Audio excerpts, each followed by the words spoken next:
The officers who dragged Esther Williams from her garden never questioned why an 82-year-old woman moved with such controlled precision. They laughed when the station computer flashed, "Classified Level 6 access only," after scanning her fingerprints. Just another glitch in the system. But as night fell over Millfield, two men in black suits arrived demanding her immediate release. "She's more dangerous than all of you combined," they warned the dismissive desk sergeant. No one in this sleepy southern town could imagine that the silent old black woman they'd mockingly called Crazy Essie had once been SEAL 47E, the Ghost Widow, whose missions remained so classified that even mentioning her operational history was considered treason. They'd handcuffed a living legend, and she was about to remind everyone exactly why enemies had feared her name for 5 decades. Just before we get back to it, I'd love to know where you're watching from today. And if you're enjoying these stories, make sure you're subscribed because tomorrow's special episode is one you definitely don't want to miss. The garden gnome watched over Esther Williams's azaleas with a chipped smile and faded red hat. Esther, or Essie as she preferred, knelt beside her flower bed, arthritic fingers working the soil with practiced precision. At 82, her movements were slower than they once were, but no less deliberate. The morning sun warmed her dark skin, now lined with deep creases that mapped a lifetime of experiences few could imagine. Oak Street was quiet this Tuesday morning. Most residents were at work or school, leaving the modest neighborhood on the edge of Millfield to its daytime. Peace. Essie preferred it this way. Silence had been her ally for decades. "Morning, Miss Williams," called Mrs. Patterson from across the street, waving a newspaper in greeting. Essie nodded, but didn't speak. She hadn't exchanged more than 10 words with any neighbor in the 15 years she'd lived here. The town had labeled her early on, Crazy Essie, or that old mute. She didn't mind. Labels were safer than truth. She placed another bulb in the earth, patting the soil gently. Her garden was her sanctuary, the only place where memories didn't haunt her quite so viciously. Here she could almost forget Panama, almost forget Afghanistan, almost forget the faces of those she'd saved, and those she couldn't. The police cruiser rolled down Oak Street slowly, like a shark testing waters. Essie noticed it immediately. The slight change in ambient sound, the deliberate reduction in speed. Her senses, though dulled by age, remained, sharper than most people half her age. The cruiser stopped at her walkway. 2 officers stepped out, followed by a third from the passenger side. "Suspicious person call," announced the tallest officer, Sergeant Dwayne Harker, adjusting his belt, with practiced authority. "Got a report about an elderly black female lurking around the elementary school 2 blocks over." Officer Jared Beck nodded, his hand resting casually on his holstered weapon. "Caller said she was watching the kids, acting strange." The third officer, Mallory Rice, hung back slightly. Her uniform still had the stiffness of recent issue. Her eyes darted between her colleagues and the old woman kneeling in the garden. Essie continued planting her bulbs. "Ma'am," Harker called out, stepping onto her property. "Need to have a word with you." When Essie didn't immediately respond, Beck moved closer. "Hey, he's talking to you." Essie slowly rose to her feet, knees protesting the movement. She stood 5'3" in her gardening shoes, thin but straight-backed. Her white hair was pulled back in a tight bun, revealing a face that gave away nothing. "Do you speak English?" Beck asked loudly, as if volume could bridge any gap. "I speak 6 languages," Essie finally said, her voice soft but clear. "English is merely one of them." Beck's face tightened. "Got a report you were hanging around Westfield Elementary earlier. Care to explain that?"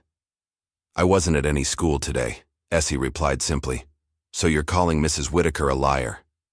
Harker stepped forward. "Prominent citizen, church volunteer, wife of the bank president? She specifically described someone matching your description." Essie's eyes flicked toward the cruiser's dashboard camera. "I've been gardening since 7 this morning. Do you have anyone who can verify that?" Rice asked, her tone slightly less aggressive than her colleagues. "The birds, the mail carrier. God." Essie gestured toward her house. "And my security cameras." Beck snorted. "Right.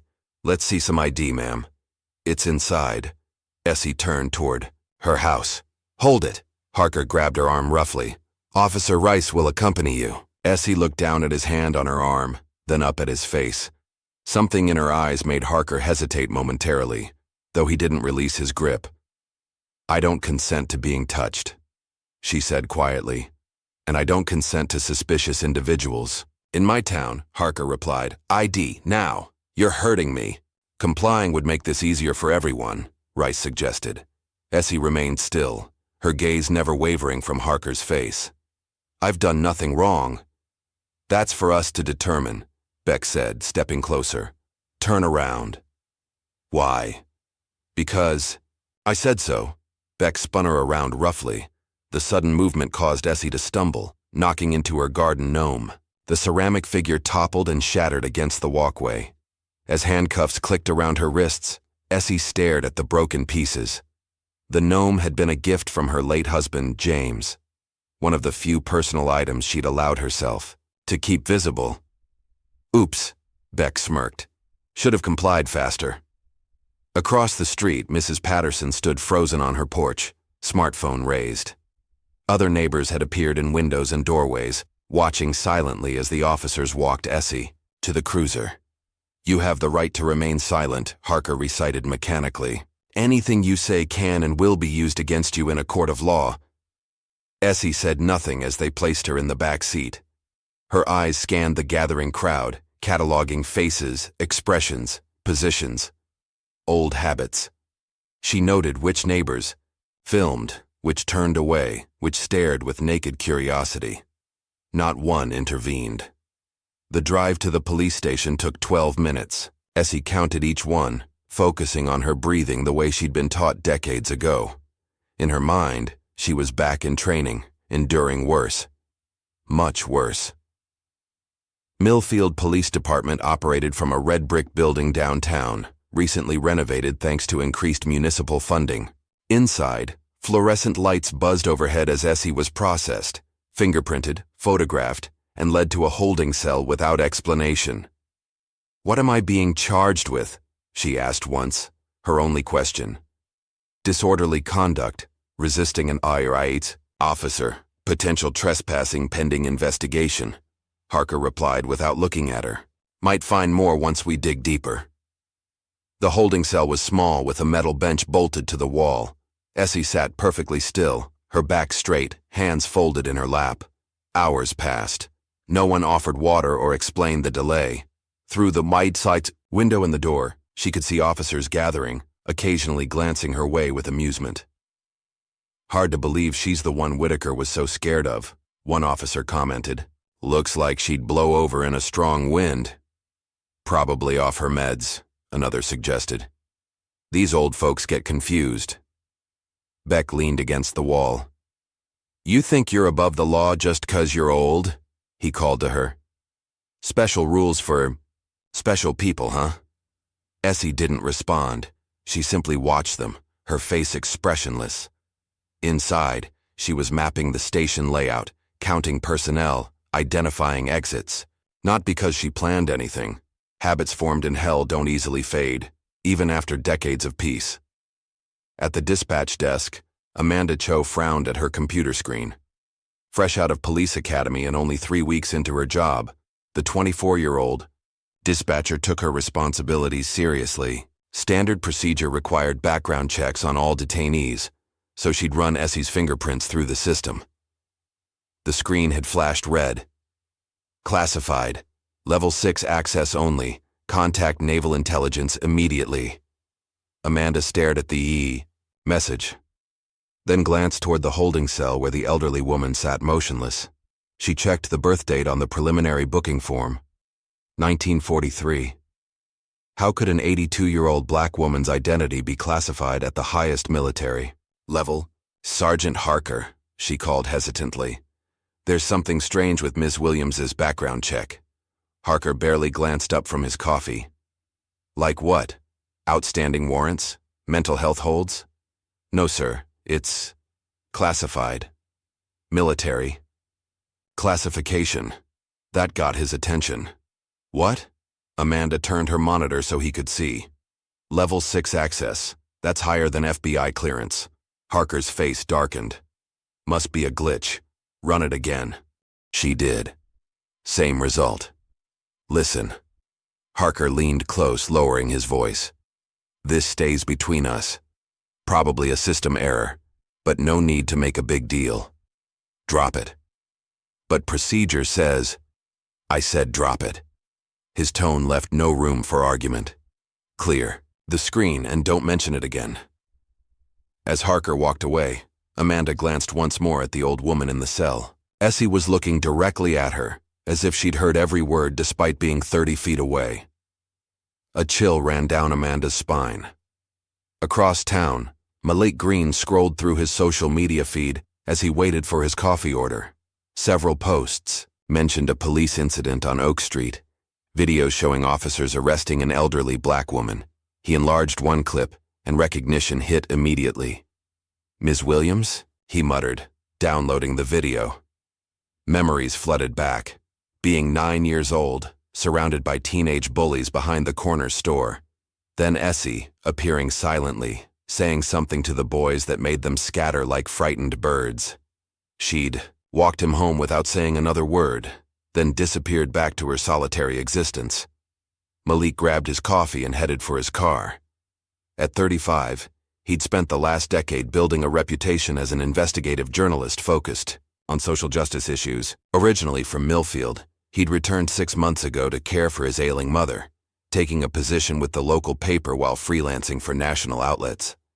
He drove to the police station, professional curiosity and personal concern creating an uncomfortable knot in his stomach.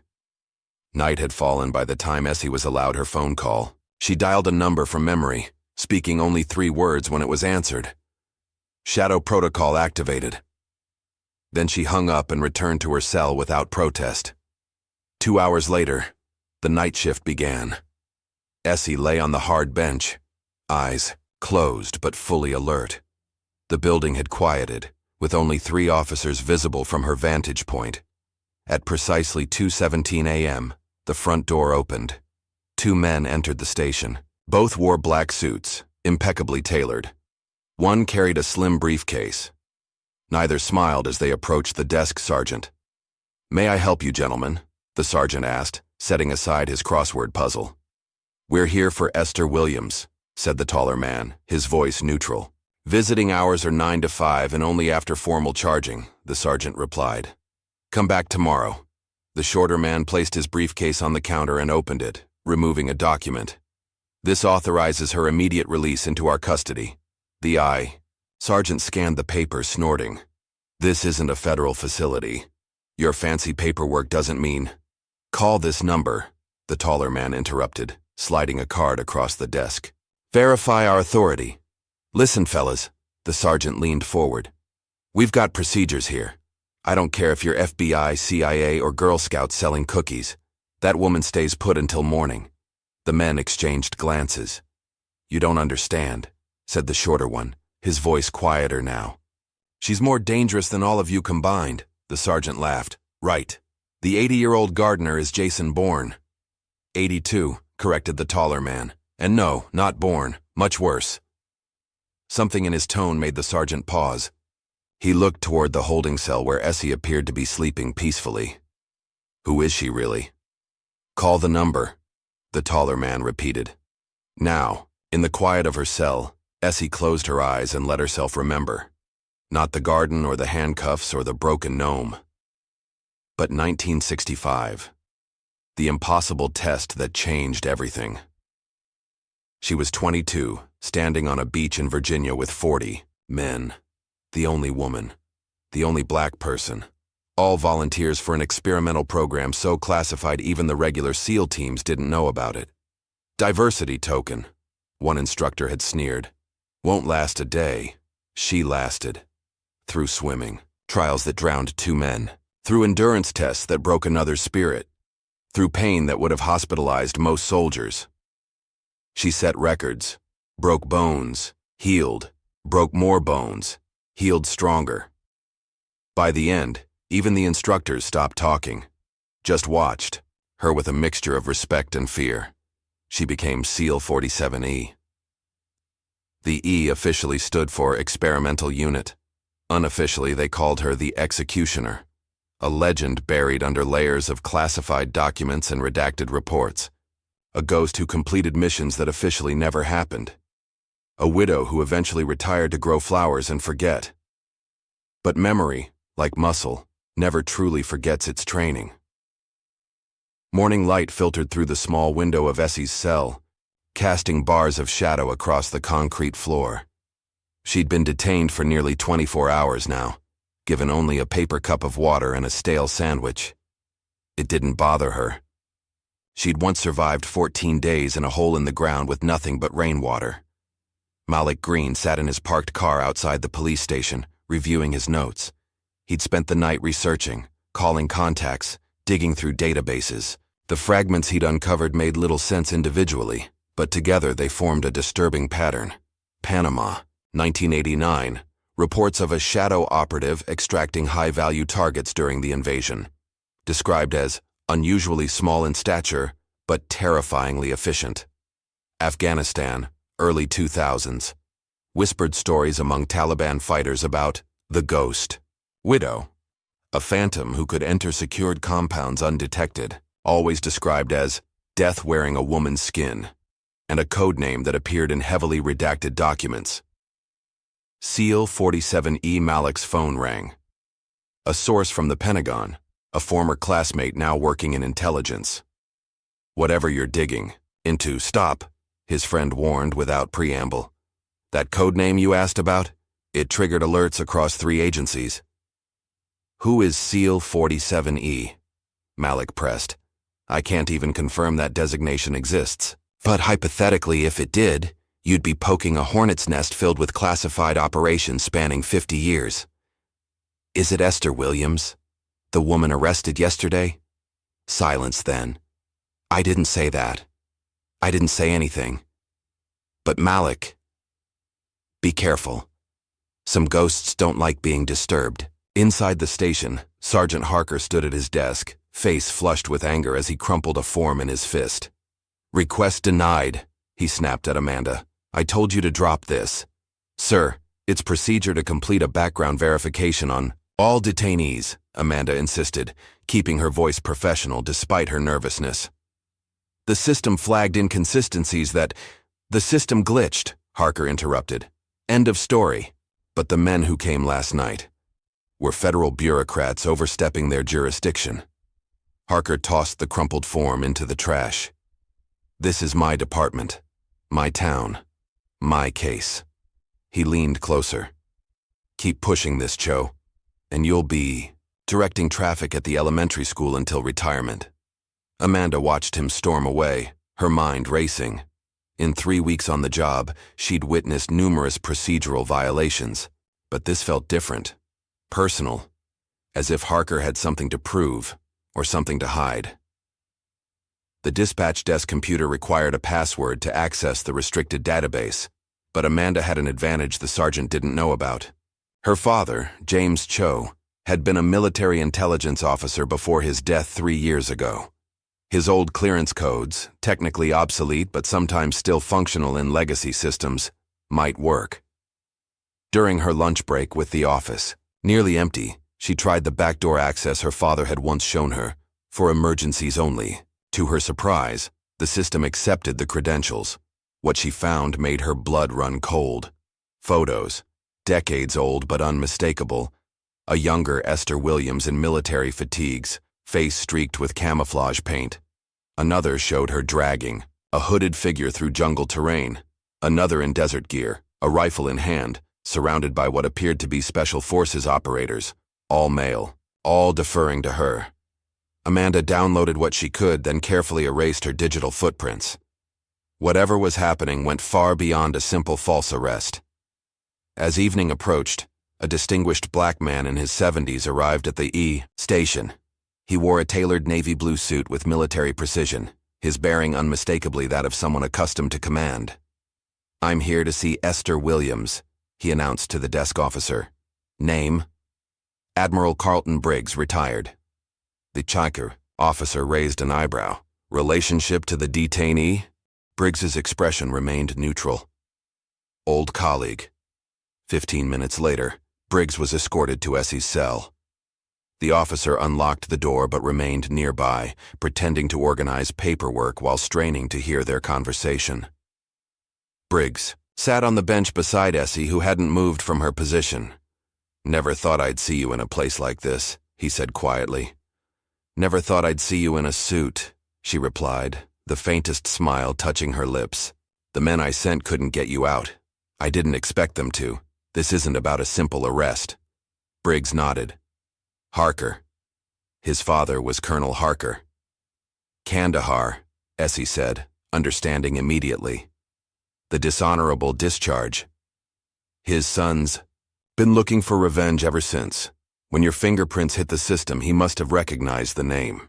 They sat in silence for a moment, two old warriors speaking volumes without words. "They're not ready to know who you really are they?"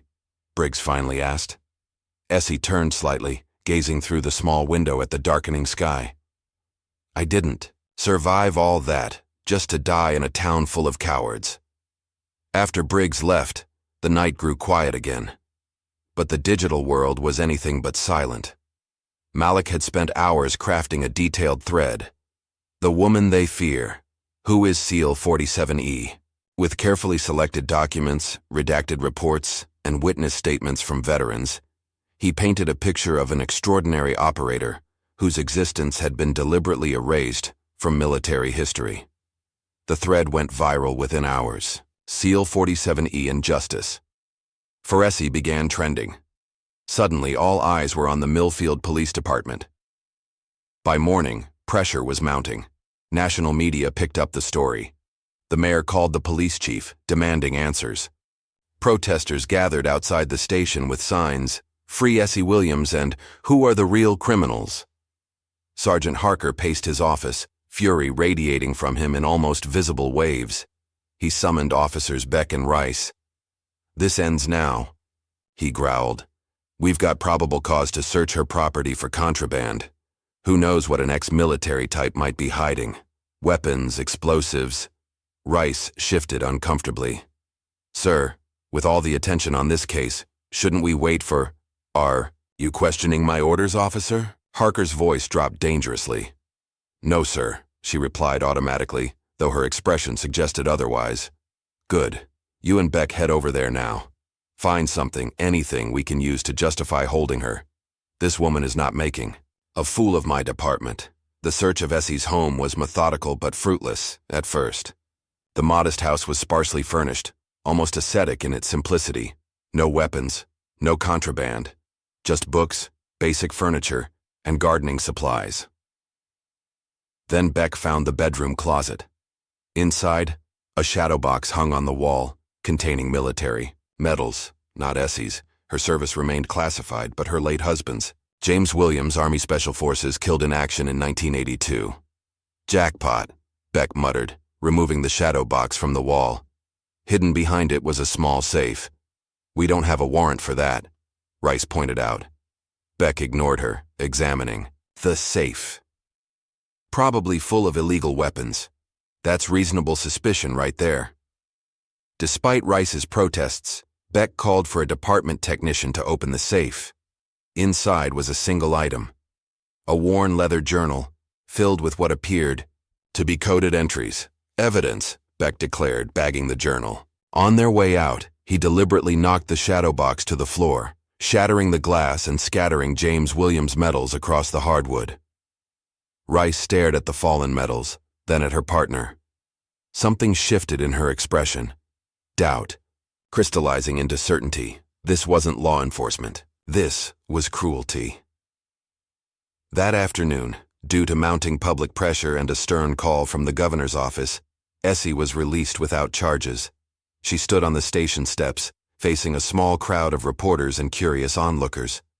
She said nothing, asked for nothing, simply walked away with the same quiet dignity she'd shown throughout her detention. But inside, calculations were being made. Lines were being drawn. Essie Williams hadn't survived 5 decades of impossible missions by being passive. She walked 12 blocks to a small hardware store tucked between a laundromat and a pawn shop. The bell above the door jingled as she entered. Behind the counter stood a Latina woman in her 60s, her once black hair now streaked with silver. Sharp eyes took in Essie's appearance, noting the faint bruising on her wrists from the handcuffs. "Heard you had some trouble," the woman said. "Nothing I can't handle, Tracker," Essie replied. Tina. Tracker. Melendez smiled slightly at the old call sign. They hadn't seen each other in nearly 15 years, not since James's funeral. But some bonds transcend time and distance. "What brings you to my humble establishment?" Tracker asked, though her expression suggested she already knew. Essie glanced around the store, ensuring they were alone. "You still got the rifles?" Tracker's smile faded. "The M40A5s? From Damascus?" Essie nodded once. "Basement storage. Never could bring myself to get rid of them." Tracker studied her old commander carefully. "This isn't just about an unlawful arrest, is it? They took James's medals, and my journal." Tracker's intake of breath was sharp. "The encrypted one? With all the—" "Yes. Jesus, Essie." Tracker came around the counter. "You really want to do this? At our age?" Essie's gaze was steady, revealing a glimpse of the woman she'd once been. The operator who'd led the most feared special operations unit in history. "Age is just a number, Tracker, and some debts never expire." As darkness fell over Millfield, Essie sat alone on her porch surveying her damaged garden. The broken gnome had been swept away, but the memory remained. In the quiet evening, she allowed herself to remember one more mission, the one that had nearly broken her. Desert air, thick with sand and gunpowder. The year was 1997. Her team had been tasked with eliminating a terrorist leader responsible for bombings across 3 continents. The intelligence was solid, the plan flawless, until they found the children, dozens of them, held in a compound adjacent to the target's location.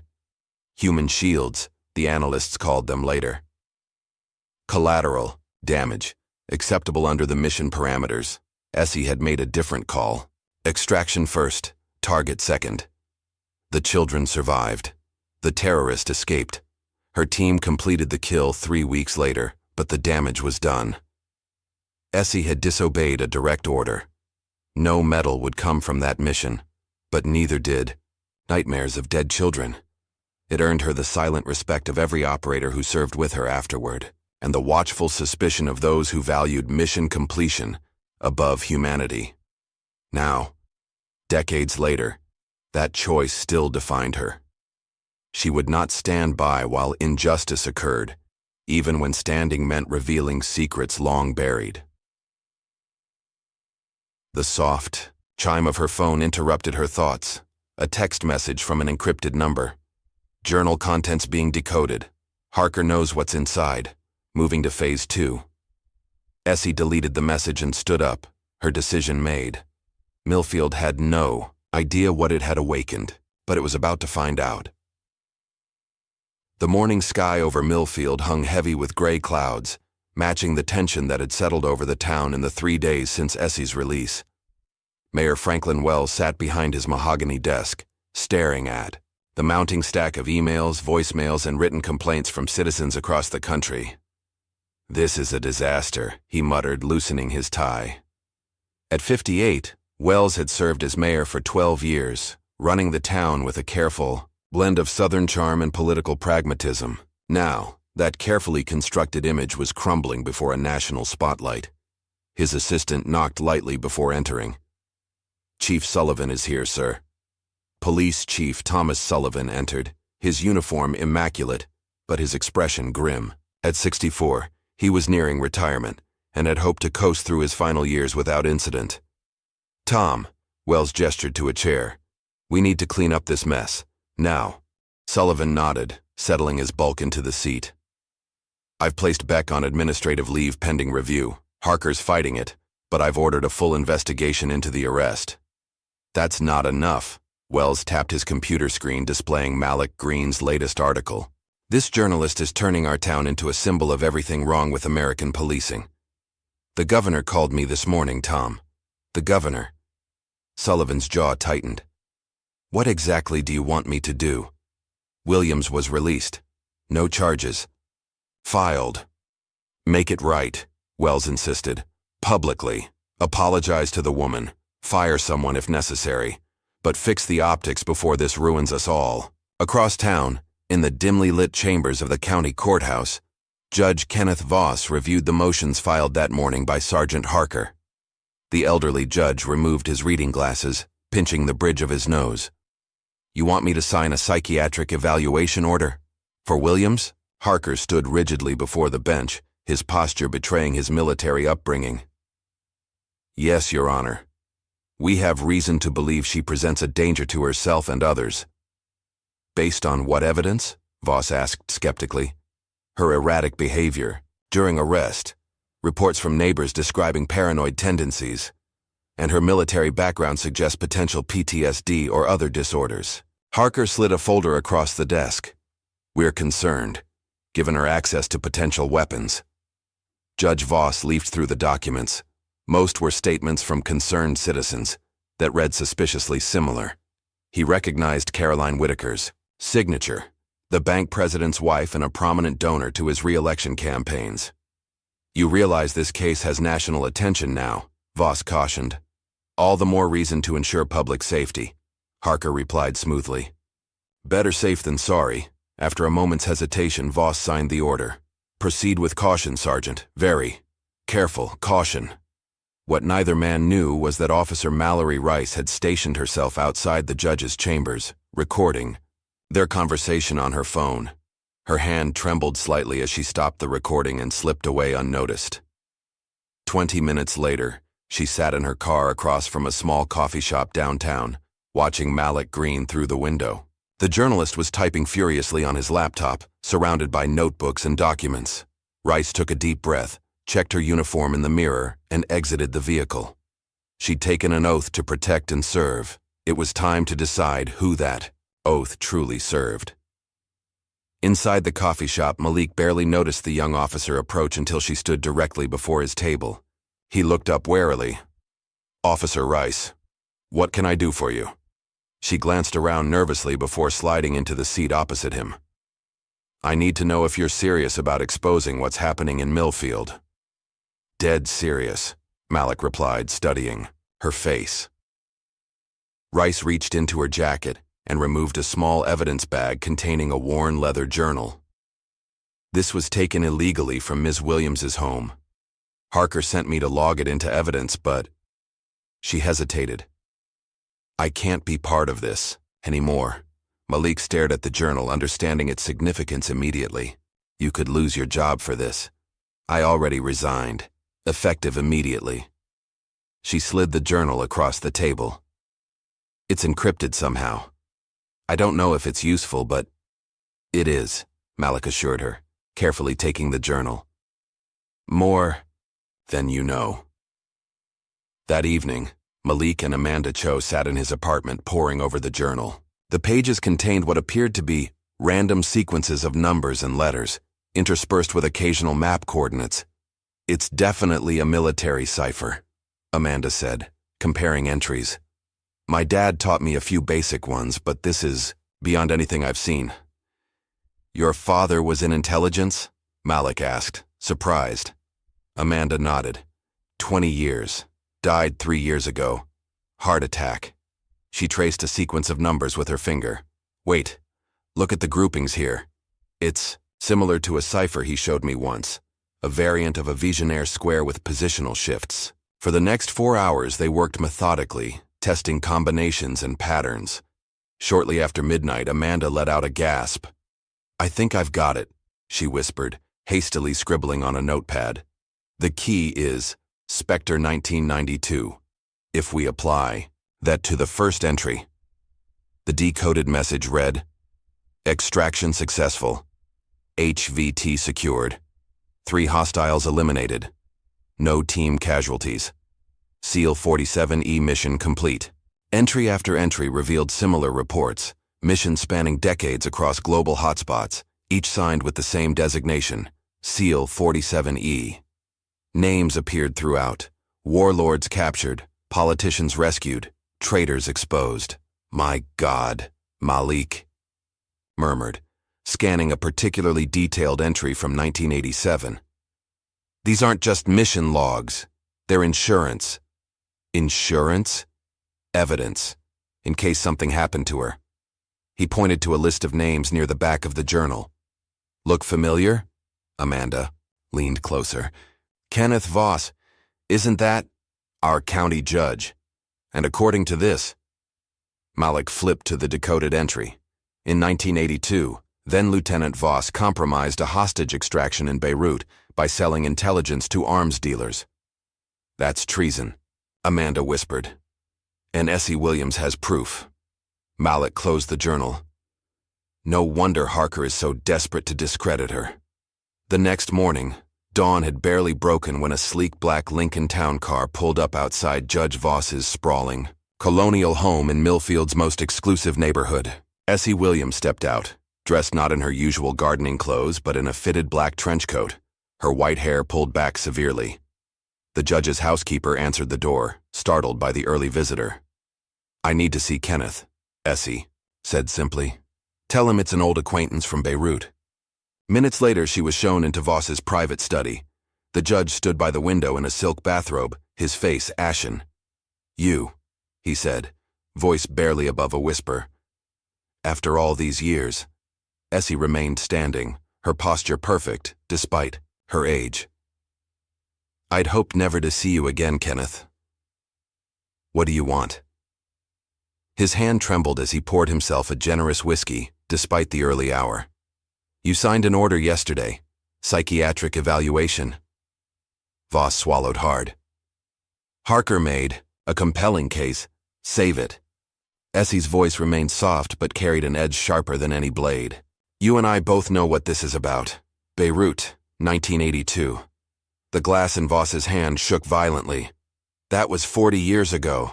Classified operations. No one would believe.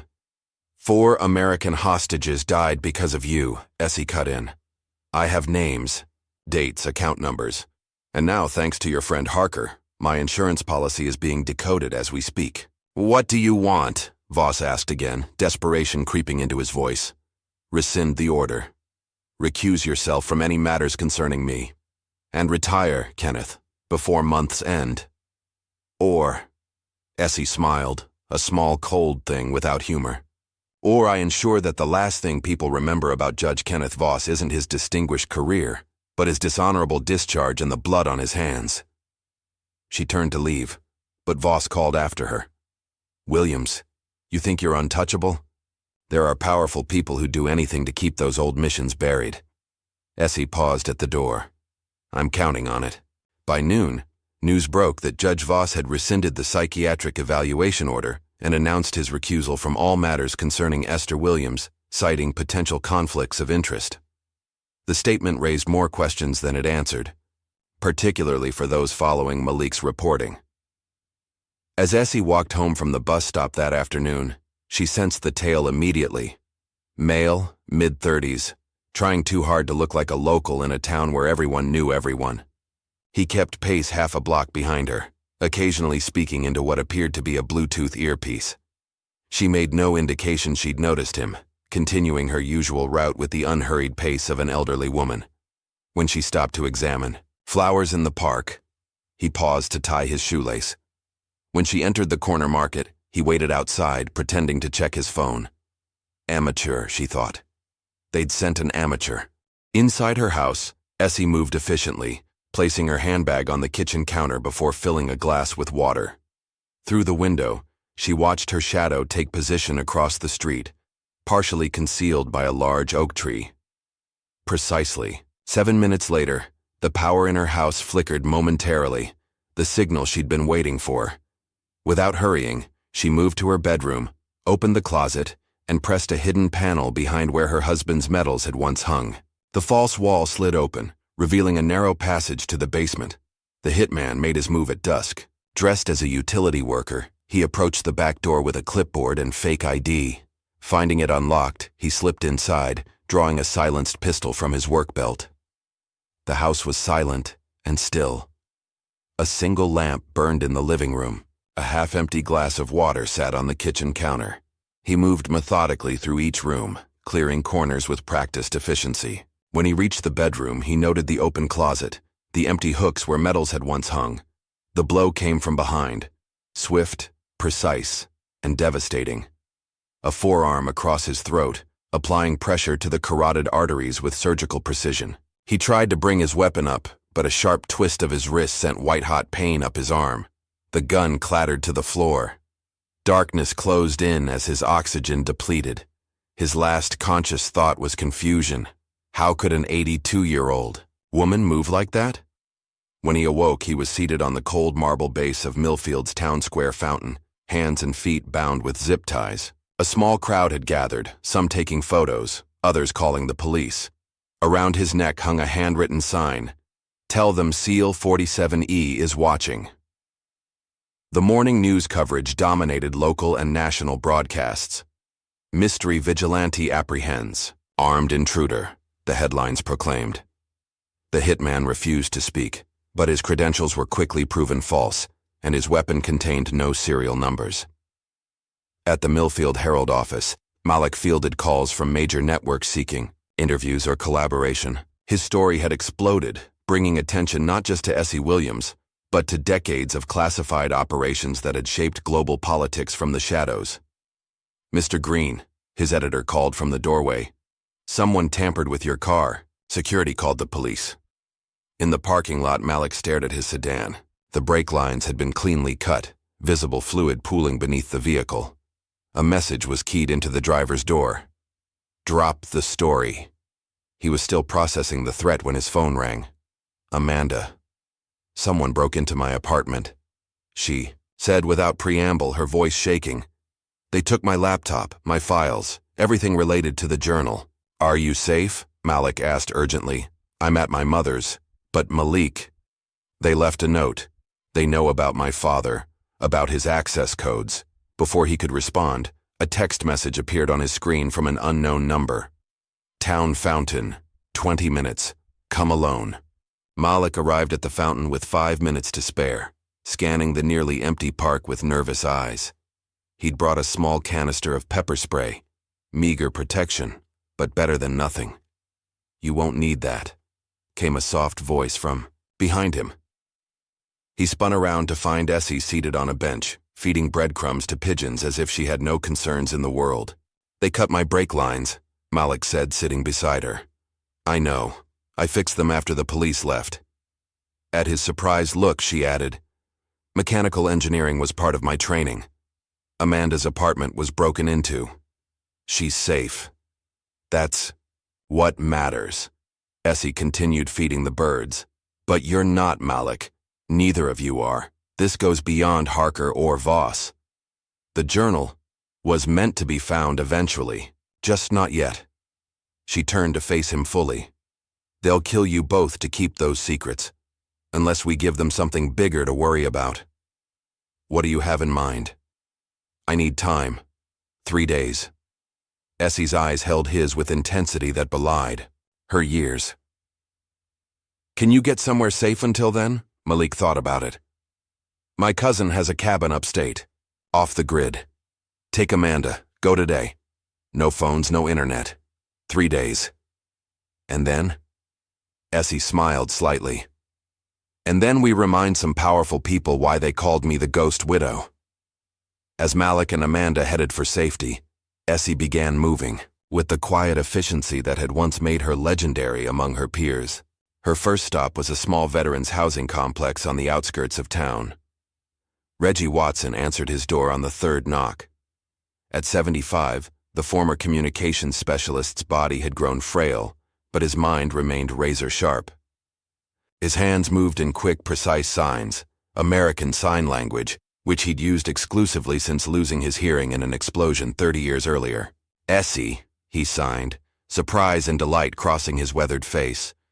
"Long time." "Too long," she signed back. "Need your help, old friend." Inside his apartment, technology filled every surface: computers, monitors, satellite equipment, and devices Essie couldn't even identify. Despite his disability, or perhaps because of it, Reggie had become one of the most talented communications experts in the intelligence community before his retirement. "They're after the journal," she explained. Through sign language. And the kids who found it. Reggie nodded thoughtfully. The journalist, Green, good writer. You've been following his work? Reggie grinned. Follow everything. Bored in retirement. His fingers flew as he continued. What's the play? Gathering the team. Need your skills, communications, surveillance. His eyes lit up with the spark of a mission. Equipment and storage, give me a day. Next, Essie visited a group of teenagers who frequented the community center where she occasionally volunteered.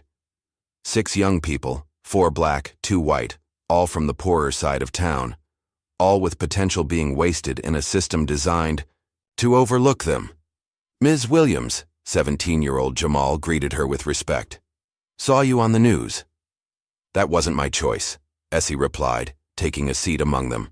Those cops did you dirty, said Keisha, a 16-year-old with bright eyes and quick hands. Whole town talking about it. The town talks, but who acts? Essie asked quietly. The teens exchanged glances. What you mean? Asked Darnell, the youngest, at 15. I mean, this town has problems bigger than one old woman being arrested. Problems that affect your futures more than mine.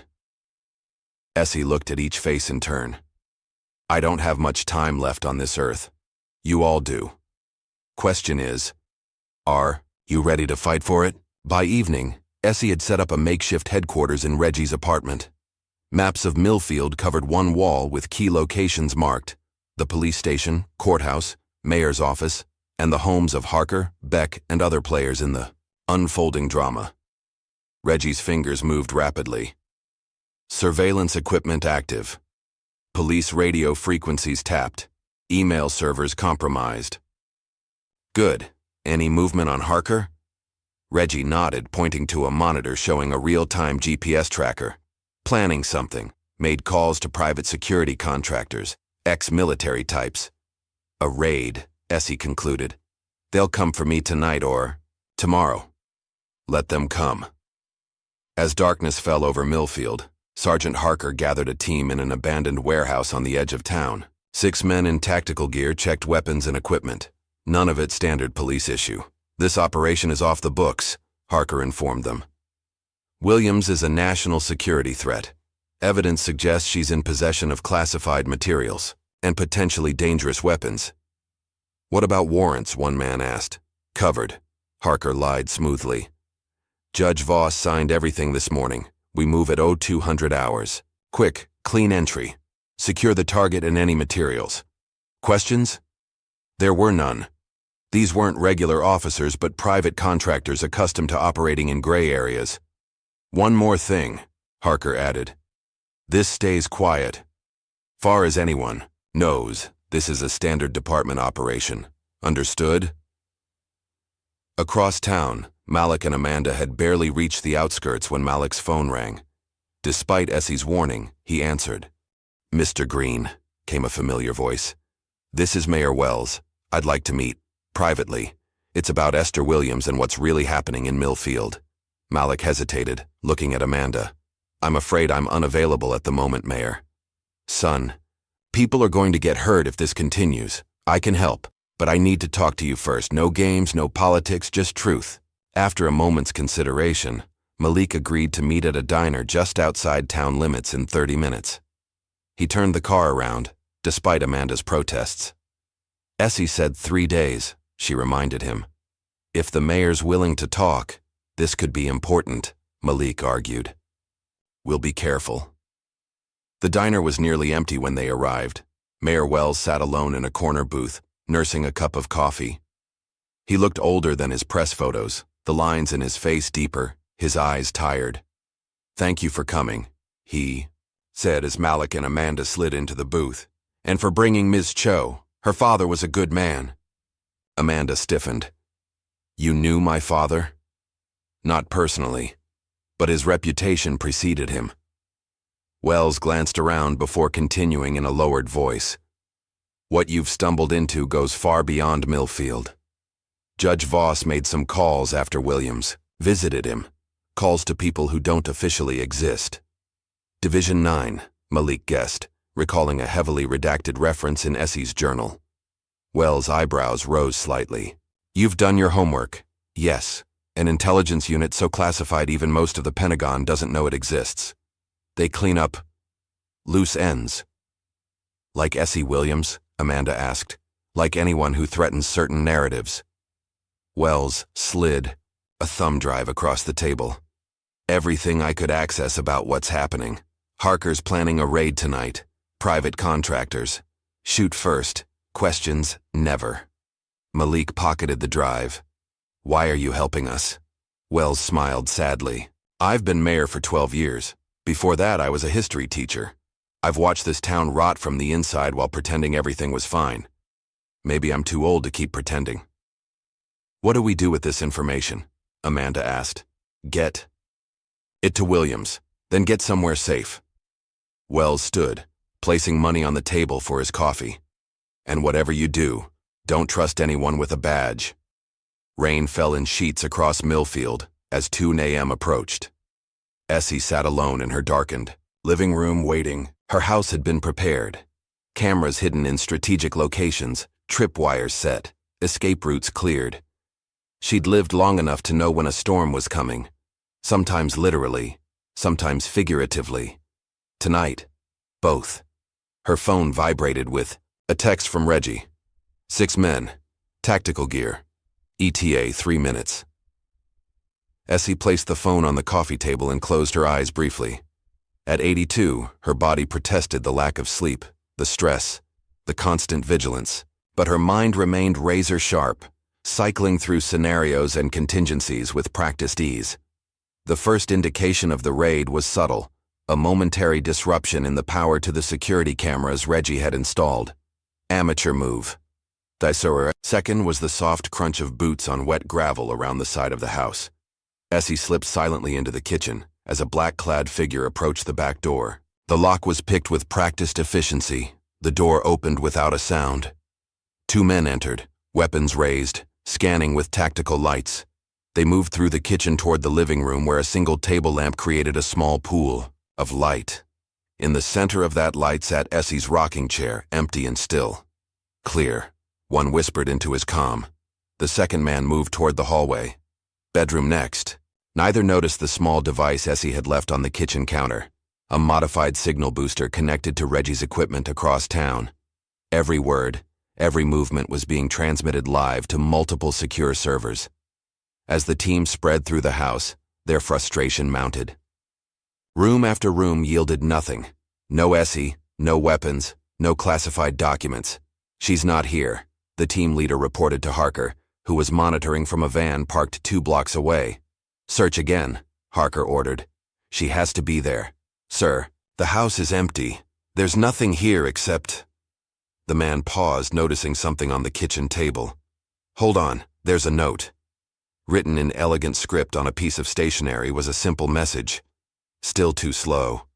Miles away, in the office of the Millfield Herald, Editor-in-Chief Sarah Jenkins arrived early to prepare the morning edition. What she found waiting in her inbox stopped her cold. Dozens of video files showing 6 armed men illegally entering and searching Esther Williams's home, along with audio recordings of Sergeant Harker ordering the raid without a warrant. The sender was anonymous, but the message was clear. The truth about Millfield PD, publish or delete. Your choice. By dawn, the story was everywhere. Local TV interrupted regular programming. Social media exploded with clips of the illegal raid. Phone lines at the police station and mayor's office jammed with calls from outraged citizens and media outlets. Reggie's fingers flew as he signed to Essie, who sat calmly in his apartment watching the chaos unfold on multiple screens. Perfect. Execution. Phase 1 complete. Harker, she asked. Reggie switched to a feed showing the police station. Called emergency meeting. Department in chaos. 3 officers resigned this morning. Across town, Malik and Amanda watched the same coverage, from the safety of a motel room 30 miles outside Millfield. The thumb drive from Mayor Wells had provided crucial evidence corroborating everything in Essie's journal, and more. Look at this, Amanda said, pointing to a document on her laptop.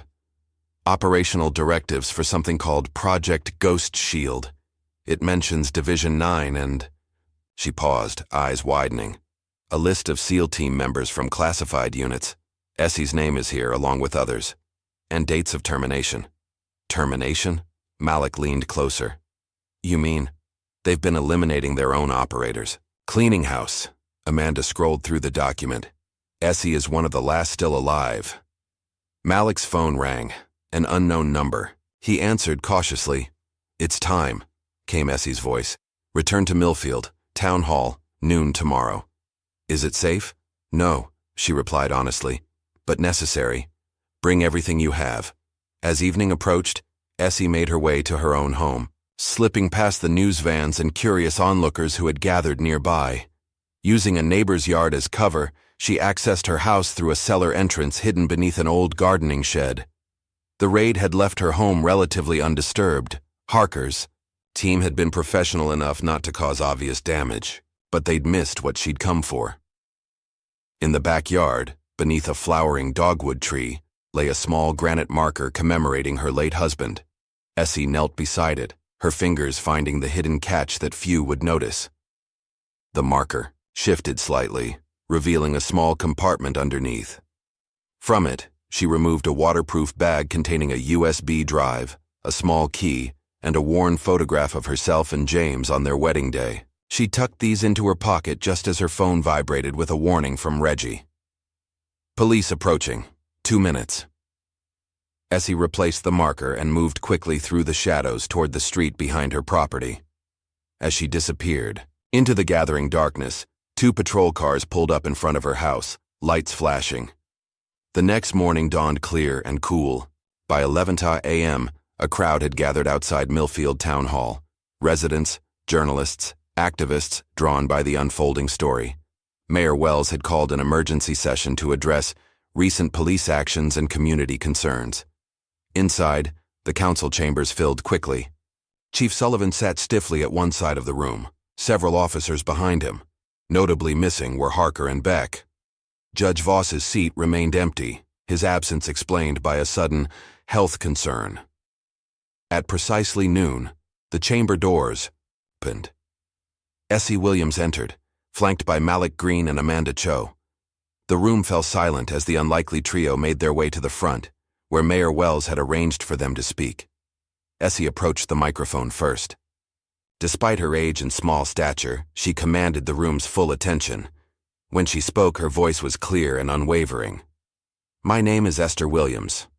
For 40 years, I served this country in ways that will never appear in history books. I've been called many things, operative, agent, ghost, but I have always considered myself simply a soldier doing her duty. She placed a small device on the podium, a secure tablet Reggie had prepared. What happened to me last week was not an isolated incident.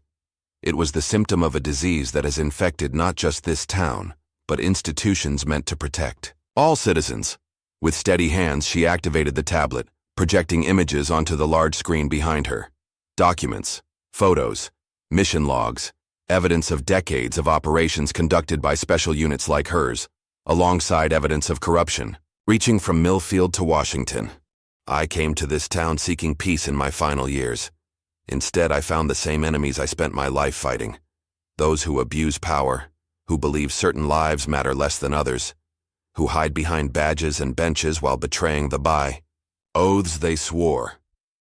From his seat, Chief Sullivan shifted uncomfortably. Several council members whispered urgently to each other. Today, I present evidence of crimes committed by Judge Kenneth Voss, Sergeant Dwayne Harker, and others within this community's leadership. Their actions not only violated my rights, but endangered national security and betrayed public trust. As she spoke, a commotion erupted at the back of the chamber. Judge Voss had arrived, pale and sweating, his normally immaculate appearance disheveled. He pointed a trembling finger at Essie. She's lying. This is a fabrication, a conspiracy to... His words cut off abruptly as he clutched his chest, face contorting in pain. He collapsed to the floor as several people rushed to his aid. In the ensuing chaos, Sergeant Harker burst through a side door, his face twisted with rage. He spotted Malik filming the proceedings and lunged toward him, drawing his weapon. "You did this," he shouted. "You and that traitor!" Before anyone could react, a blur of movement intercepted him. 16-year-old Keisha, using the defense techniques Essie had taught her, executed a perfect sweep that sent Harker crashing to the floor. His gun skittered across the polished tiles. Two other officers, their faces grim, moved in to restrain their sergeant as he thrashed and shouted. "You don't even know who she really is!" Harker screamed as they dragged him toward the exit. "She's just the beginning. They're everywhere." Outside the chamber, paramedics worked on Judge Voss, who had suffered an apparent stroke.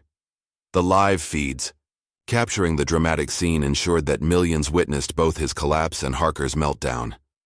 As order slowly returned to the chamber, Essie reclaimed the microphone.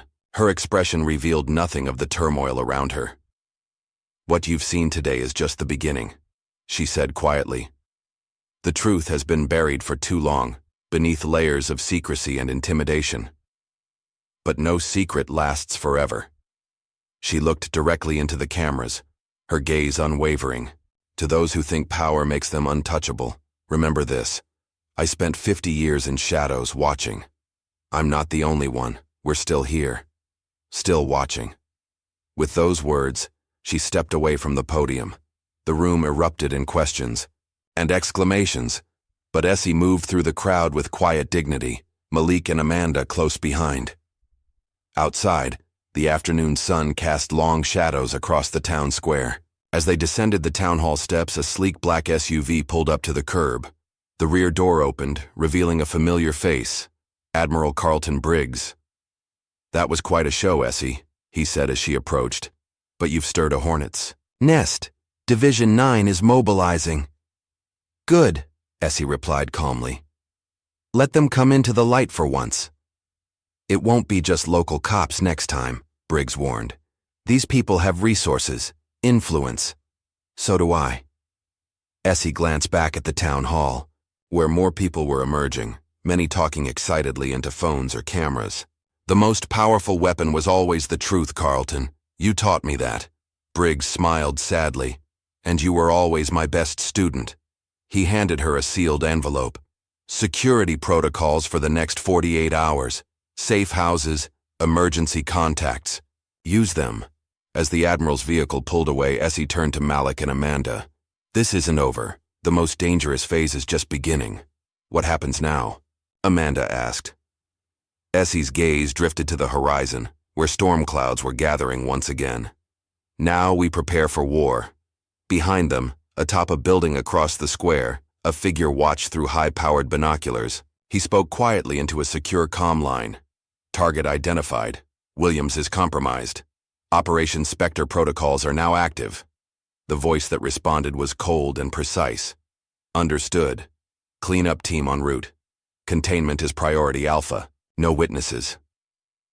In the gathering dusk, as residents of Millfield continued their normal routines, unaware of the forces converging on their town, Essie Williams returned to her modest home for what might be the last time. In her bedroom closet, she pressed the hidden panel, revealing the secret passage. Deep in the basement, beyond another hidden door, lay a room unknown even to James, a room she had prepared decades ago for a day she hoped would never come. Steel. Cabinets lined one wall containing weapons, equipment, and supplies that had waited patiently for years. Maps and dossiers filled another wall, insurance against enemies both foreign and domestic. A custom communications array connected to satellites few knew existed. Essie ran her fingers along the cool metal of a case containing her most prized possession, an M40A5 sniper rifle that had accompanied her on her final official mission. The weapon felt like an old friend in her hands as she lifted it from its resting place. "Never thought we'd dance again, old friend," she whispered, checking the mechanism with practiced ease. As she prepared for what was to come, Essie allowed herself a rare moment of reflection. Age had taken much from her: speed, strength, endurance. But it had given her something in return: perspective, and the wisdom to know that some battles couldn't be won through violence alone. This would require strategy, allies, and the courage to finally step from the shadows into the full light of day. Outside, rain began to fall once more as darkness settled over Millfield. A storm was coming, in more ways than one. But for the first time in decades, Esther Essie Williams, once the most feared operative in American history, found herself not dreading the fight, but welcoming it. Some ghosts, after all, weren't meant to rest in peace. The morning after, the town hall confrontation. Millfield awakened to a community transformed. Judge Voss remained in intensive care following his stroke.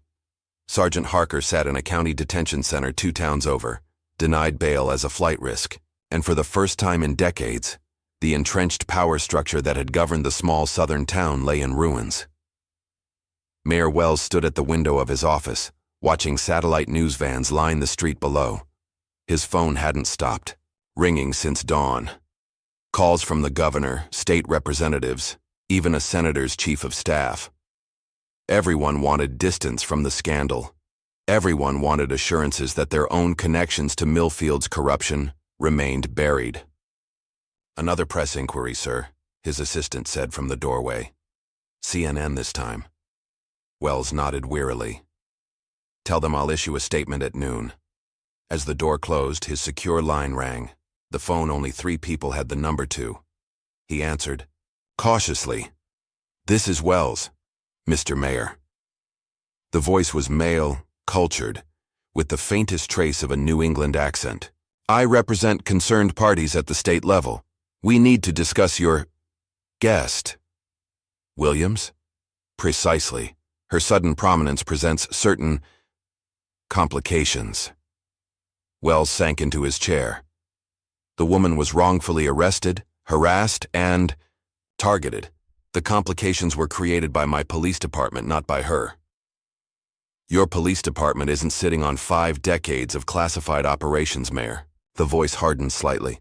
"Governor Fletcher is concerned about the security implications. Division 9 has issued a containment directive." "Containment?" Wells repeated, a chill running through him. "What exactly does that mean?" "It means handle this locally and quietly, or others will handle it their way.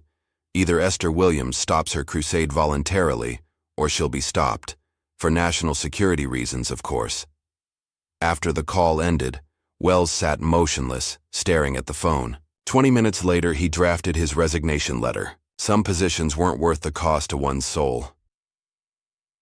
Across town, Essie sat at Reggie's kitchen table, reviewing security footage from cameras they'd placed throughout Millfield. Amanda and Malik worked nearby, organizing the evidence they'd gathered. 3. Unmarked vehicles entered town limits during the night, Reggie signed, his movements quick and precise. Government plates obscured. 6 operatives minimum. Essie nodded, unsurprised. Division 9 protocol. First wave is surveillance only. They're mapping routines, identifying allies. Division 9. Malik looked up from his laptop. That was mentioned in the mayor's files. Ultra-secret intelligence group, Essie explained, her voice matter-of-fact. Created in the late 1960s to handle operations too sensitive for conventional agencies. No congressional oversight. Black budget. Answerable only to a special committee within the Pentagon. "And they're after you because," Amanda prompted. "Because I know things that could destroy careers, reshape alliances." Essie's eyes grew distant. "Operations in countries we claim to support. Assassinations disguised as accidents. Governments toppled for corporate interests. And they think exposing Millfield's corruption will somehow lead to all that coming out?" Malik asked skeptically. "No," Essie replied. "They think I've decided to burn it all down on my way out. And they're not entirely wrong." Her phone buzzed with a text from an encrypted number. She read it silently, her expression unchanging. "What is it?" Amanda asked. "Nightmares," Essie said simply, setting the phone down. "The past never stays buried, no matter how deep you dig the hole." That night, as Essie finally allowed herself a few hours of sleep on Reggie's couch, the dreams came, vivid, violent, memories of a mission she'd spent 30 years trying to forget. Kandahar Province, 1992, Operation Spectre. Her team, 6 of the most elite operators ever fielded, inserted under cover of darkness to eliminate a high-value target with terrorist connections. The intelligence was perfect. Too perfect. They walked into an ambush. Heavy fire from 3 directions. Jackson took the first round, right through his throat. Martinez and Cooper went down covering their retreat. Thomas bled out in her arms as they hid in an abandoned structure, his last words a whispered warning. Someone knew we were coming, Ghost. Only she and Williams, James, her husband, made it to the extraction point. But the helicopter never came. They fought their way out over 3 days, covering 60 miles of hostile territory on foot. When they finally reached base, the mission was already being erased from records. Equipment failure, the official report read. Communication breakdown. But Essie knew better. Someone had betrayed them. Someone had wanted them all dead. She woke with a gasp, heart pounding, sheets damp with sweat. For a moment she was disoriented. The line between past and present blurred. Just a dream, she whispered to herself. Just a memory. But even as she said it, she knew it was more. After all these years, the pieces were finally aligning. The betrayal in Kandahar, the creation of Division 9, the systematic elimination of her former teammates over the decades. She reached for her phone and texted Reggie in the next room. Need everything on Admiral Richard Klein. Now. Morning brought a fresh wave of media attention to Millfield. National outlets had picked up Malik's story, framing it as everything from a civil rights crusade to a conspiracy thriller. Job offers flooded his inbox. 7-figure book deals, television rights, speaking engagements. $3 million for exclusive rights to your story and Williams. Amanda read from an email, whistling softly. That's life-changing money, Malik. He closed the laptop with a decisive click. It's not my story to sell. Instead, he drafted a press release donating his existing coverage to veterans advocacy groups and survivor networks dedicated to supporting those who'd been silenced by the system. Within hours, he was being hailed as a hero on social media and targeted again by anonymous threats. By afternoon, a troubling shift began in Millfield's public sentiment. A small but vocal group of residents gathered outside City Hall with signs reading "No more media circus and peace for Millfield." Local business owners complained about the disruption to commerce. Parents expressed concerns about all this military talk around impressionable children. Tanner Wilson, a real estate developer with connections to Judge Voss, gave interviews, framing Essie as a militant elderly woman with a questionable past, training neighborhood kids for God knows what. The fact that she'd merely taught self-defense classes at the community center was deliberately omitted. Amanda noticed the pattern first. They're using classic counterinsurgency tactics, she observed, tracking the coverage. Isolate the target, question their motives, turn public opinion. It's working, Malik admitted, showing them a local poll where support for Essie had dropped 15 points overnight. Of course it's working, Essie replied calmly. It's Division 9's specialty. Before you eliminate a threat, you ensure no one will miss them. Her phone rang, Tracker's number. Essie answered immediately. We have a problem, came Tracker's tense voice. Someone's watching the shop. 2 men, professional setup. Get out now, Essie ordered. Go to... The explosion cut off her words. Through the phone came the sound of shattering glass and collapsing metal. Then silence. Tracker? Tracker. Essie's voice rose with rare urgency. Nothing. Within 20 minutes they received news. A gas leak explosion had destroyed Tina Tracker Melendez's hardware store. She'd survived but was hospitalized with severe injuries. The official report made no mention of the sophisticated drone seen hovering nearby moments before the blast. That evening, Reggie discovered surveillance bugs in Essie's home, military-grade technology embedded in the electrical system. Hours later, Doc Shelley, the 4th member of Essie's old team, missed their scheduled check-in. His apartment was found empty, coffee still warm on the counter. The message was clear. Division 9 was eliminating loose ends. It's me they want, Essie told Malik that night as they regrouped in a motel 30 miles from Millfield. The rest of you should disappear. New identities, new locations. And let them win? Malik shook his head firmly. This is bigger than Millfield now. This is about decades of covered-up crimes. You don't understand what we're facing, Essie insisted. These people erase problems permanently. They have resources, political cover, and absolutely no accountability. Then we need to make them accountable, Amanda said, looking up from her laptop. "We need to bring everything into the light." Essie was quiet for a long moment, her gaze distant. Finally, she nodded once. "There's something I need to show you both." She led them to her car and retrieved a weatherproof case from a hidden compartment beneath the spare tire. Inside was a worn metal box containing photographs, microfilm, and a small recording device. "During Operation Spectre in 1992, my entire SEAL unit was ambushed. Only my husband and I survived," she explained, her voice steady despite the pain behind her words. "We were told it was bad intelligence, a tactical failure. But James never believed that."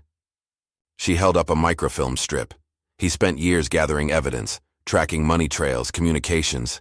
He believed someone high in command sold us out." "Did he find proof?" Malik asked. "He died before he could confirm it." Essie's expression hardened. "But I continued his work, and I believe I know who betrayed us. Admiral Richard Klein." "The same Klein who now heads Division 9, Amanda realized. "The same man who's been systematically eliminating everyone connected to Operation Spectre for 30 years.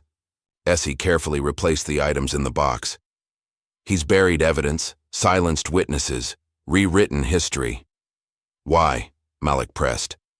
"What happened on that mission that was worth killing for?" Essie met his gaze steadily.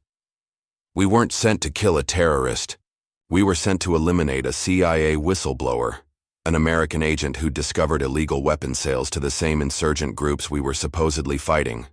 The kind of scandal that would have ended careers and led to criminal charges against some very powerful people. Including Klein," Amanda concluded. "Including a man who's now risen to near the top of the Pentagon's power structure." Essie closed the case with a decisive click. "A man who can't afford to have an 82-year-old woman with a perfect memory and a file full of evidence start talking to journalists." Later that night, alone with her thoughts, Essie stood by the motel window watching rain streak the glass. In her hand was a faded photograph of her SEAL team, 6 faces, young and determined, unaware of the betrayal awaiting them. They thought. "I was buried," she whispered to the ghosts of her past. But legends aren't buried. They're called upon when the world forgets how to be brave. In the bathroom, she opened the hidden compartment in her small traveling case. Inside lay the tools of her former trade, specialized equipment, encrypted communication devices, and the means to become someone else entirely if necessary. A hidden room within a hidden life. It was time for the ghost widow to emerge from the shadows once more. Dawn broke over an abandoned fishing cabin 50 miles north of Millfield. Inside, 4 people gathered around a makeshift planning table. Essie, Reggie, Amanda, and Malik. Maps, diagrams, and surveillance photos covered every surface. "Final team assembled," Reggie signed, his weathered hands moving with precision despite arthritis. "We're all that's left." "It's enough," Essie replied with quiet confidence. She studied the building schematics before them, a secure facility outside Washington, D.C. labeled simply Analysis Center on official documents. In reality, Division 9's operational headquarters. "Objective remains clear," she continued. "Expose Admiral Klein and Division 9 for what they truly are, a criminal enterprise masquerading as national security." "How?" Amanda asked, doubt creeping into her voice for the first time. "We're 4 people against an entire intelligence apparatus." "Numbers don't win battles," Essie replied. "Information does." She tapped a section of the blueprints. "Klein keeps physical backups of all sensitive operations here, including Operation Spectre." "Physical backups?" Malik looked skeptical. "In the digital age?" "Klein is old school. Doesn't trust networks that can be hacked." A ghost of a smile crossed Essie's face. "But he never considered someone might simply walk through the front door. The plan took shape over the next several hours. Reggie would handle technical support and communications. Amanda would use her father's credentials to access digital systems as a distraction. Malik would prepare the information for public release, and Essie would enter the heart of the beast. "There's something else," Amanda said suddenly, looking up from her laptop. I've been searching for Doc Shelley using emergency services channels. He's alive. Relief flickered across Essie's features. Where? Veterans Shelter in Richmond. Registered under his birth name, William Shelton. Smart. Essie nodded approvingly. Using a name that would trigger alerts if anyone searched specifically. For Doc Shelley. Classic misdirection. 4 hours later, Essie and Malik sat in a nondescript sedan outside the Richmond Veterans Support Center. The facility, a converted warehouse, provided housing and services for homeless veterans, no questions asked. Wait here, Essie instructed. I'll find him. Inside, the center bustled with activity. Veterans of various ages receiving meals, medical care, and support. Essie moved through the space with practiced ease, her trained eyes scanning for her old teammate. She found him in the medical clinic, not as a patient, but as a volunteer. At 78, William Doc Shelley had lost weight since she'd seen him last, but his hands remained steady as he bandaged a young veteran's arm. Impressive technique, Essie commented quietly as she approached, though you always did have the steadiest hands in the unit. Doc froze momentarily, then continued his work without turning. Thought you might be dead by now, Commander. They tried, she replied simply. Only when he finished with his patient did Doc face her. His eyes, still sharp despite the years, assessed her condition automatically. You look like hell, Essie. Charming as ever, Doc. They moved to a private corner of the facility, speaking in low tones. They came to my place, Doc explained. 3 men, professional cleanup crew. I recognized the pattern from Beirut, 85. How did you get out? A thin smile crossed his weathered face. Left out the bathroom window while they were picking the front door lock. Age hasn't made me completely useless. Far from it, Essie assured him. We need you, Doc. One last mission. He studied her face. This about Klein? Spectre? She nodded once. About damn time. From his pocket, he withdrew a small memory card. Been carrying this for 30 years. Footage from our body cameras during Spectre, the ones that supposedly malfunctioned. Essie's eyes widened slightly. You kept a copy. Insurance policy, Doc shrugged. Never thought I'd live long enough to use it. Back at the cabin, with Doc now added to their small team, they reviewed the footage. Grainy night vision images showing the ambush, the desperate fight for survival, and most damning of all, a brief radio transmission intercepted during the chaos. Packages compromised. Terminate all members of Spectre team. No witnesses. Confirmation code Kilo 9 Alpha. Klein's personal authorization code, Essie confirmed, her voice hollow. He sent us in to die. The following day, Amanda made her move. Using her father's old credentials and Reggie's technical guidance, she infiltrated a Department of Defense server through a carefully constructed back door. I'm in, she announced after 2 tense hours, searching for files related to Operation Spectre. The results were chilling. A folder marked Sanitized contained detailed reports of the operation, not as it had actually occurred, but as Division 9 had rewritten it. More disturbing was a second file titled Remaining Liabilities.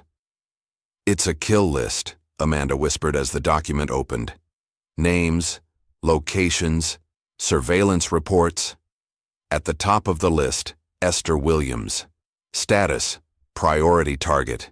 They've been tracking you for years, Malik noted, scrolling through the extensive file. Even before all this happened in Millfield. Of course they have, Essie replied calmly. I'm the last one who knows the whole truth, the last loose end. Not anymore, Doc interjected, holding up the memory card. Now we all know. With the evidence secured, they finalized their plan. Malik had been invited to participate in a nationally televised debate on police reform, featuring a Pentagon spokesperson representing the military's perspective on community policing. The perfect opportunity to take their revelations public. Remember, Essie cautioned as they prepared. Klein will have security teams in place. The moment we move, they'll try to shut us down. Let them try, Reggie signed defiantly. I've got surprises ready. The day of the broadcast arrived with tense anticipation. Malik took his position in the studio, wearing a specially designed lapel pin containing Reggie's miniaturized transmission technology. The Pentagon spokesperson, a polished lieutenant colonel named Warren, seemed relaxed and confident as makeup artists prepared them both for the cameras. Meanwhile, Essie, Doc, and Reggie positioned themselves in a van 3 blocks away, monitoring feeds and preparing their technical intervention. Amanda remained at the cabin, maintaining their secure communications and backup systems. 2 minutes to air, came the director's voice over the studio speakers. Malik took a deep breath, feeling the weight of the documents and evidence they'd prepared. In his earpiece, Essie's calm voice provided final instructions. "Wait for my signal. When Reggie activates the override, you'll have approximately 90 seconds before they cut the feed.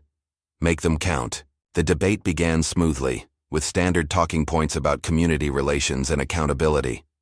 Lieutenant Colonel Warren presented the military's perspective with practiced ease, emphasizing transparency and cooperation.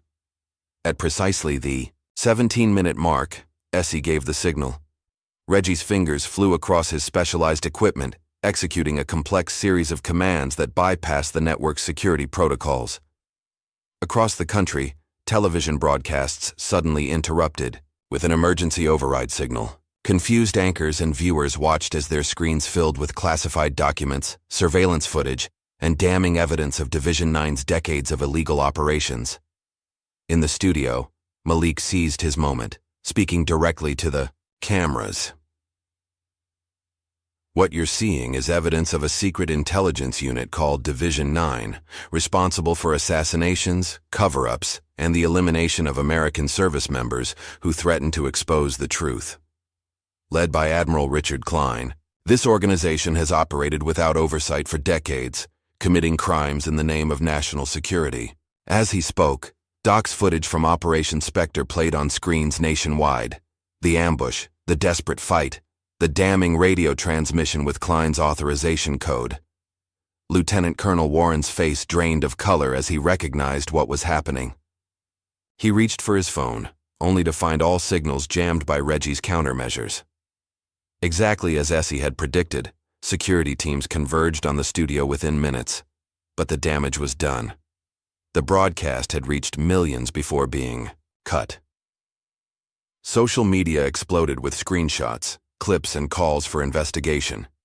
Back in Millfield, residents watched in stunned silence as their small-town controversy expanded into a national security scandal. But the peaceful evening was shattered when black SUVs with tinted windows rolled into town, Division 9's response team, coming to eliminate loose ends and control the narrative. Their first target, Essie's home and any supporters who might harbor evidence or knowledge. What they didn't expect was the reception waiting for them. The teens Essie had trained, now joined by dozens of community members, formed a human barrier around her property. Armed not with weapons, but with cameras, live streams, and unwavering resolve. "We're not afraid anymore," 16-year-old Keisha declared to a masked operative who attempted to push through. Behind her, a wall of citizens stood firm, phones recording every move. The Division 9 team, trained for shadows and secrecy, found themselves paralyzed by the sunlight of public attention. Every action they took was broadcast instantly to thousands of viewers. Every threat was documented and shared. For the first time, the ghosts who operated in darkness found themselves exposed to the disinfectant of daylight. Miles away, at a private airstrip outside Washington, D.C., Admiral Richard Klein prepared for emergency extraction. His decades of careful manipulation were unraveling hour by hour as more evidence surfaced and more operatives abandoned their posts. As his security team loaded essential documents onto a waiting Gulf Stream, a figure emerged from the shadows of the hangar. Klein's hand moved instinctively to his sidearm, then froze as recognition dawned. "Hello, Richard," Essie said quietly, stepping into the pool of light cast by the aircraft's exterior lamps. "It's been a long time, Williams." His voice remained controlled despite the situation. "I should have known you'd be hard to kill. You always were. Not for lack of trying on your part." She moved closer, her gait steady despite her age. "Kandahar, my team, my husband. All these years of looking over my shoulder." Klein's security team raised their weapons, but he waved them down with a practiced gesture. It was never personal, Esther. Just necessary cleanup. Necessary? Something dangerous flickered in her eyes. You sold out your own operators to cover up illegal weapon sales. You betrayed everything the uniform stands for. I protected this country's interests. You protected your career, your power. Essie's voice remained measured, but carried an edge sharper than any blade. And now it's over. Behind her, Doc Shelley emerged from the shadows, followed by 2 FBI agents, the real ones, not Division 9 operatives wearing borrowed authority. Admiral Richard Klein, one agent announced formally. You're under arrest for treason, conspiracy, and the murder of American military personnel. As the agent secured Klein, Essie stepped forward one last time. From her pocket, she produced a small recording device, one last piece of insurance James had left behind. Confess, she said simply. For the families who never knew the truth. For the ghosts who deserve peace. Faced with the weight of evidence against him and the certainty of prosecution, Klein finally broke. His confession, detailed, damning, and complete, was recorded for posterity and justice. As dawn broke over the airfield, Essie watched the FBI vehicles depart with their high-value prisoner. Doc stood beside her, both veterans finally seeing. The mission completed after 30 years. What now, Commander? He asked quietly. Essie looked eastward, where the sun was painting the sky in shades of promise. Now we remember the fallen, and learn to live in the light. The congressional hearings began 3 weeks after Klein's arrest. Representatives from both parties demanded answers about Division 9's decades of unsanctioned operations. Military oversight committees convened emergency sessions. The Secretary of Defense announced the immediate suspension of all black budget intelligence units pending comprehensive review.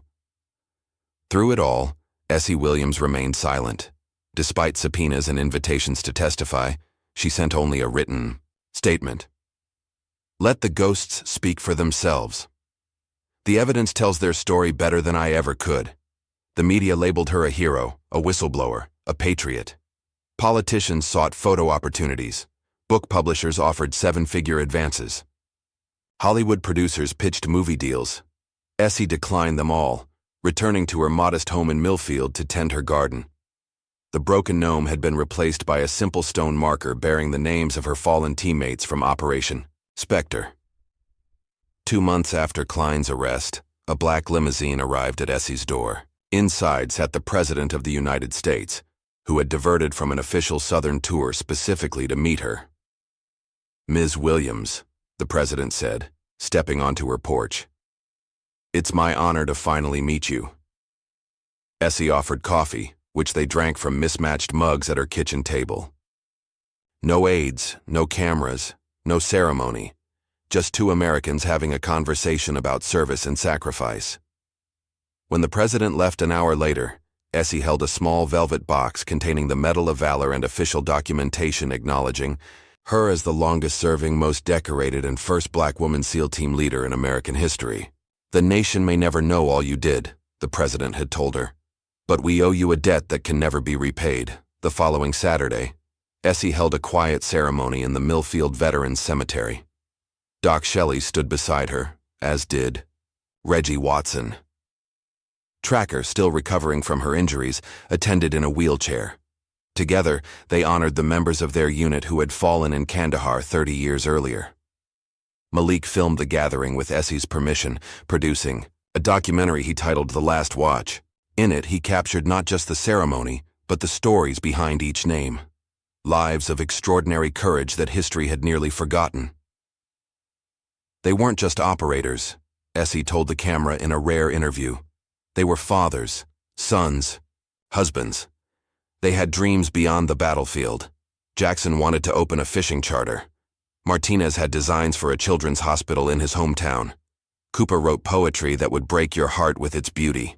The documentary became Malik's most celebrated work, earning accolades and ensuring that the fallen would be remembered not as classified designations, but as human beings who had given everything for their country. Amanda Cho's career took an unexpected turn when she was offered a senior position in the newly formed Government Oversight Committee for Intelligence Operations. After careful consideration, she declined. "I've seen what happens when power operates without accountability," she explained to Essie over tea. "I can do more good from the outside." Instead, she established a veterans advocacy group, naming it SEAL 47 in honor of Essie's unit. With funding from sympathetic donors and Malik's book proceeds, the organization provided legal support, healthcare assistance, and community for veterans whose sacrifices had been classified out of history. The Ghost Widow Files, Malik's comprehensive book about Essie and the Division 9 scandal, became an instant bestseller. True to his word, he directed all proceeds to programs supporting underprivileged youth in communities like Millfield. "These kids need to know their power," he told interviewers. "They need to see that one person standing up can change everything." In Millfield itself, profound changes took root.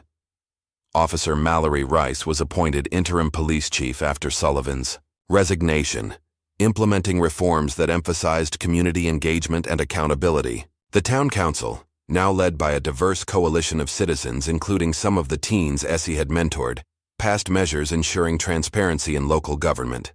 Most visibly, the town square, once dominated by a Confederate monument, now featured a new installation, a bronze statue depicting not Essie herself, she had refused such recognition, but an abstract representation of justice with the names of every SEAL she had served with, engraved on its base. 6 months after the Division 9 revelations, as summer heat gave way to autumn crispness, Essie sat on her porch swing watching neighborhood children play in the street. The weight that had shadowed her for decades had finally lifted, allowing her to simply be an elderly woman enjoying the peaceful rhythms of community life. A young girl, no more than 12, with dark skin and determined eyes, broke away from the group and approached Essie's yard. She hesitated at the gate, gathering courage before speaking. "Ms. Williams," she called, "my grandmother says you train SEALs, the toughest soldiers in the world." Essie regarded the girl with quiet amusement. "Did she now?" "Yes, ma'am." The girl straightened her shoulders. "I want to be strong like you. Think I got what it takes?" For a moment, Essie saw herself at that age, determined, fearless, unaware of the impossible barriers society would place before her. Then she smiled, a genuine expression that softened the weathered contours of her face. "Only one way to find out," she replied, gesturing for the girl to join her on the porch. As autumn deepened toward winter, Essie found a new rhythm to her days. Mornings in the garden, weather permitting, afternoons mentoring young people at the community center, evenings with books or occasionally visitors, Doc, Reggie, Tracker, Malik, or Amanda, sharing memories and creating new ones. The nightmares came less frequently now. The ghosts of her past had found some measure of peace. One crisp December morning, Essie retrieved her mail to find an official envelope bearing Pentagon insignia. Inside was a letter on heavy stock paper, classified, Eyes Only 2, Commander Esther Williams, SEAL 47E. From Office of Naval Special Warfare. Subject, Advisory Position Commander Williams, in light of recent restructuring and your unique historical perspective, your consultation is requested on classified operations requiring your expertise. Your insights would be invaluable in ensuring ethical execution and oversight of critical missions. Should you accept this advisory role, appropriate security protocols will be established at your convenience. The nation has need of your wisdom, once more. Essie read the letter twice, then carried it inside. In her study, she unlocked a drawer containing the Medal of Valor and her husband's recovered medals, placing the letter alongside them. Outside, snow had begun to fall, dusting her garden in pristine white. She watched it for a long moment, thinking of all the winters she'd seen, in jungles, deserts, mountains, and finally here in this small town that had become home. A soft smile touched her lips as she picked up her phone and composed a simple text to Doc, Reggie, Tracker, Malik, and Amanda. Dinner tonight. 7 p.m. Apparently we're not done yet. Then she walked to her closet, pressed the hidden panel, and descended to the basement room that housed her past. The weapons and equipment remained in perfect condition, maintained by hands that had never forgotten their training. "Let's get to work," she said to the empty room, her voice carrying the quiet authority that had once commanded the most elite operators in history. The Ghost Widow had emerged from the shadows not to fade away, but to ensure that those who followed would walk in light. What would you risk to uncover the truth that powerful forces have spent decades trying to bury? If this story of an underestimated hero's fight against corruption moved you, like, subscribe, and share to join our community of seekers who understand that legends never truly fade. They simply wait for the moment when the world needs them most.